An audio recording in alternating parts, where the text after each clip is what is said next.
Welcome to the Political Insider, brought to you by our friends at Trade Nation. If you want to trade currencies, commodities, stock markets, Trade Nation is the place to go. Visit tradenation.co.za, see what it's like, let us know in the comments below. Right, let's get on to the news. The Madlanga Commission heard again from quite a fascinating witness, this guy, Sergeant Fani Nkosi. Now, what makes him fascinating is a couple of things. Number one is that he is the ultimate go-between, and this guy is kind of the link between some of our fantastic police generals that all seem to go to the same parties and all seem to have the same people settling their bills. And it isn't the paymaster at the police, it's usually one of the top criminal syndicates that are keeping these guys in the life that they've become accustomed to. Sergeant Nkosi was the guy who made it happen by the looks of things. And yet he is sort of like, what's that old fashioned term for him? He's a goon. He's just a guy who goes out there and fixes stuff. Yeah, he's a bit of muscle more than anything else. He's not there for his deep analytical processes. He's the kind of guy, you give him a job, he looks like the kind of guy who'll get the job done. And I wouldn't want him knocking at my door. So quite clearly, there was some attraction.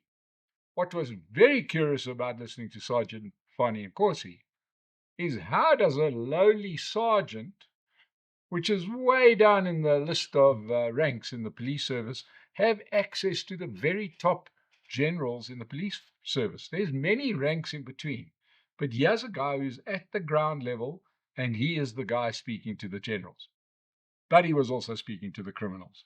So you get the feeling that he was being used, maybe unwittingly. He didn't really understand that some of the things he was doing could get him into trouble later. The nice part for us is that he's uncovering what other people did, in some cases through Sergeant Nkosi. Now, let's have a look at what he had to say at the commission. For starters, he seemed to realize that he has to do something to maybe lessen his bad position. So he declared that he's a huge fan of General Mkhwanazi, and they are big friends with each other, and he was a big supporter of all the cleaning up that Mkhwanazi was doing. But yet at the same time, he was working very closely with all of these police generals who we have seen trotted out recently.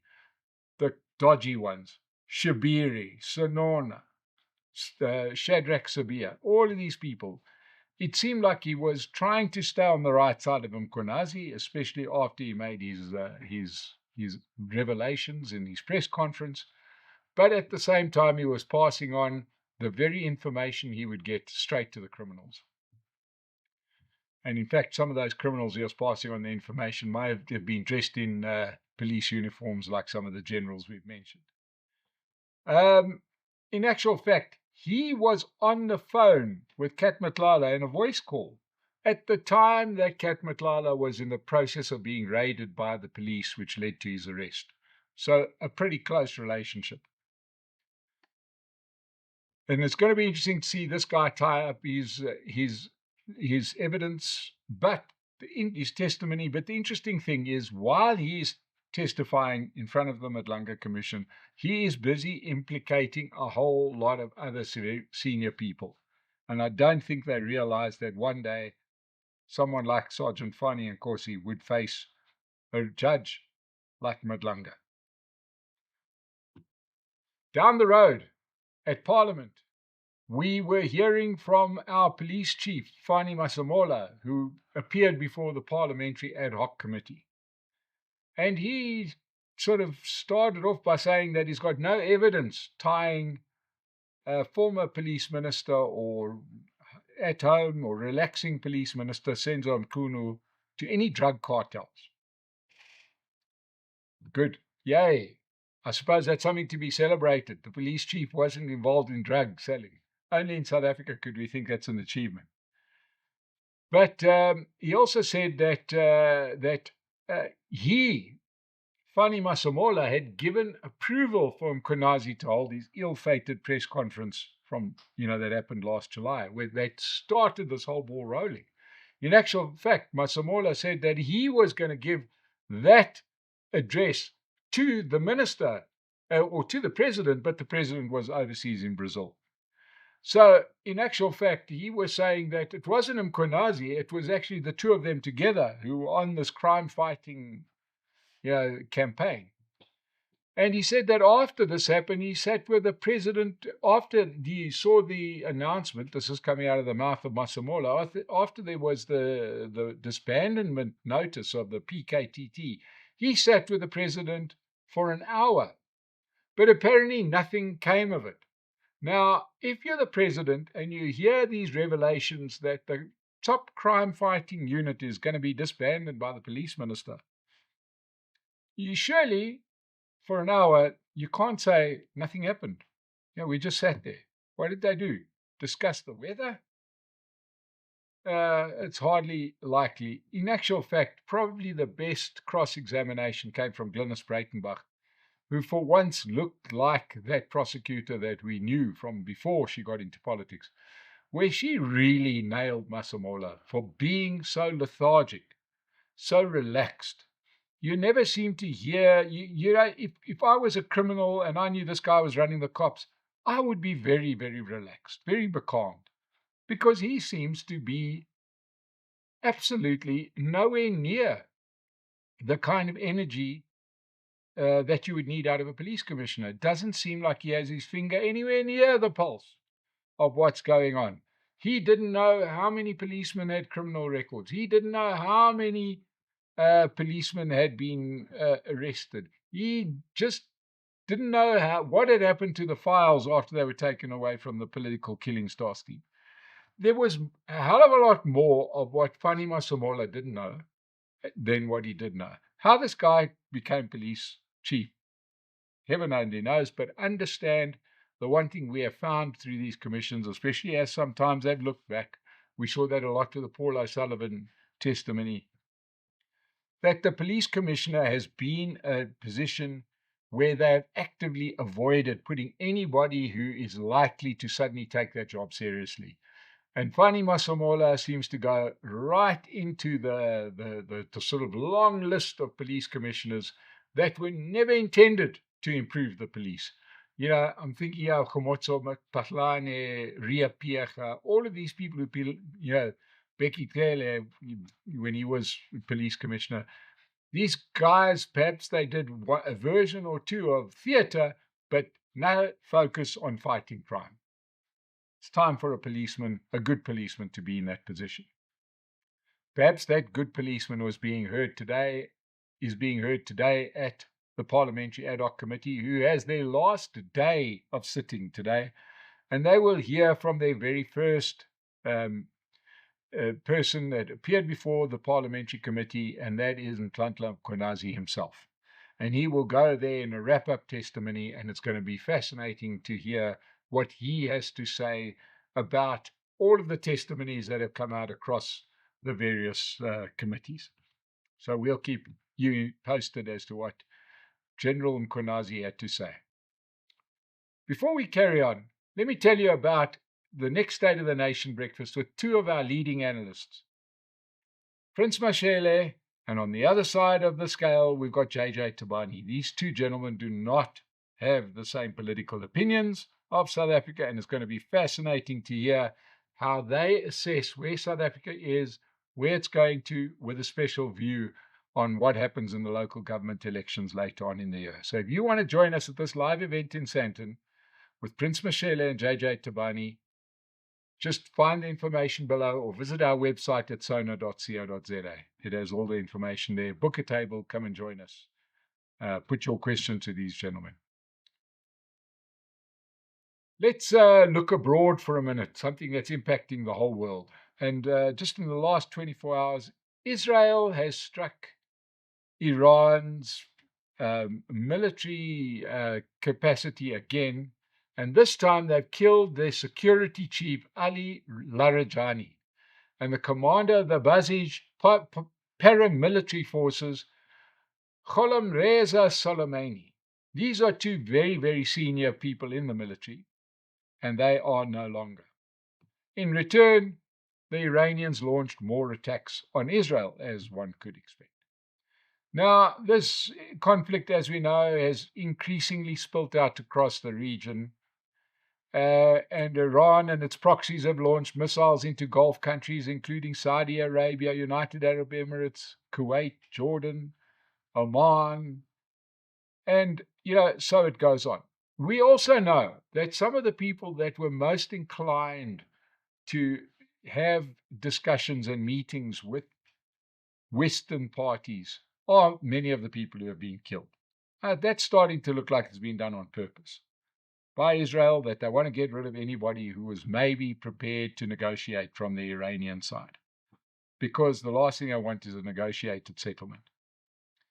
It is starting to really be quite messy, and everybody is looking for an off-ramp, especially the Americans. So what do we know now? We know that that region is now being split in two. You've got Iran and their proxies, which are the Houthis in Yemen, Hamas and Hezbollah, the one in Gaza, the one in the West Bank, or in southern Lebanon, that are fighting against Israel. The big issue is that these Iranians are driven to distraction by the fact that Israel exists. That's the one side. On the other side, we've got the Western ideal of anything to do with Iran is bad. Ayatollahs, very bad. Right? That's what we know. But there is this other little unknown here, and it has been the swing of the Gulf states, the Arab states, that lie more or less between Israel and Iran.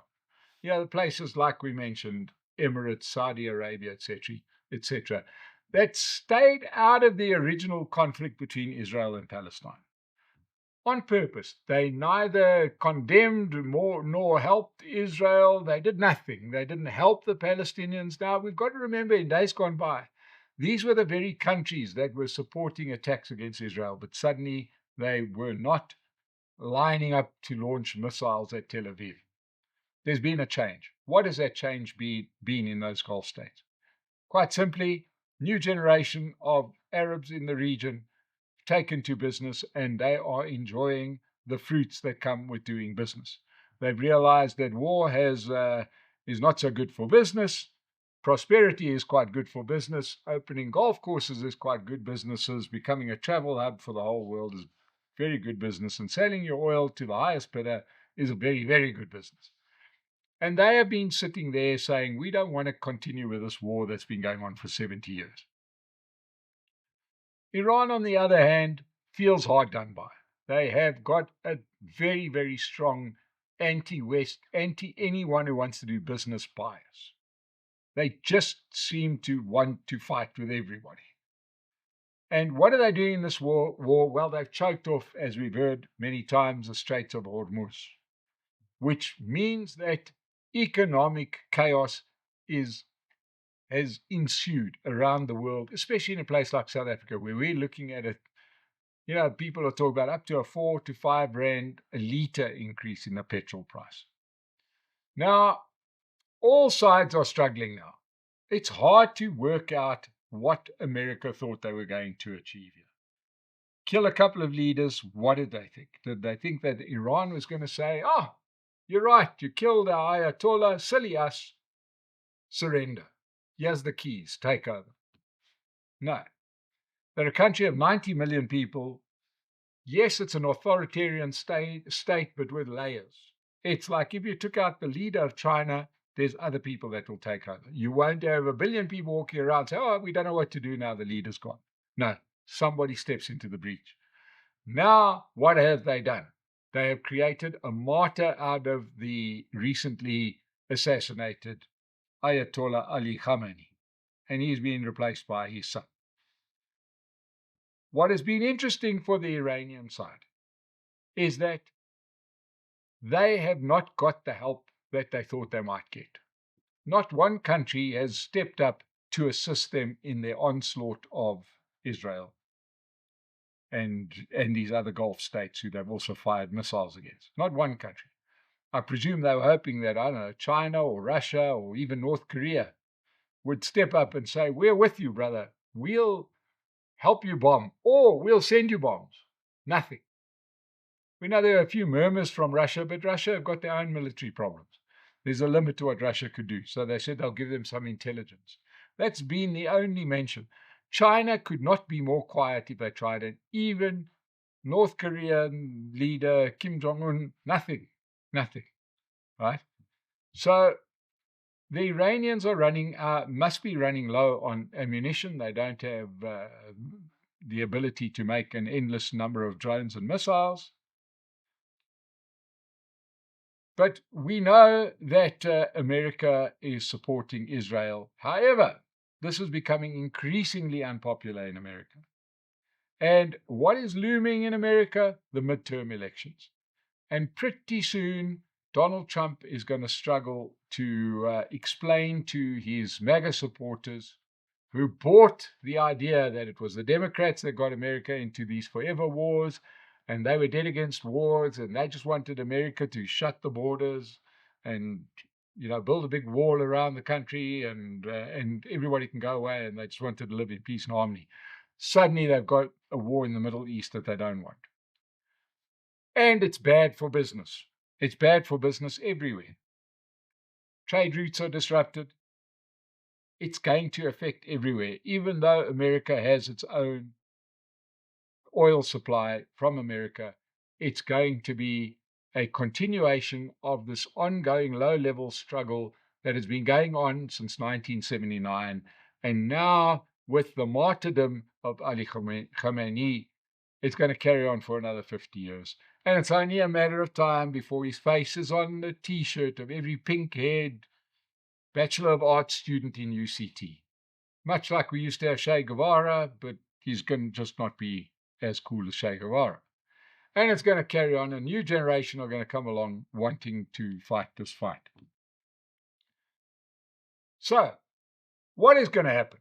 Pretty soon, because Donald Trump tried to co-opt the other countries. Remember those countries from NATO that he said can go it alone in their fight in Ukraine? We won't be there for you. Suddenly, Donald Trump said, hey, guys, come and be there for us. And they said, oddly enough, we're busy at the moment. So they couldn't get the support of their Western allies. So pretty soon, for his own political survival, Donald Trump is going to have to call this a victory. Great victory. We killed their leader. We are the champions of the universe.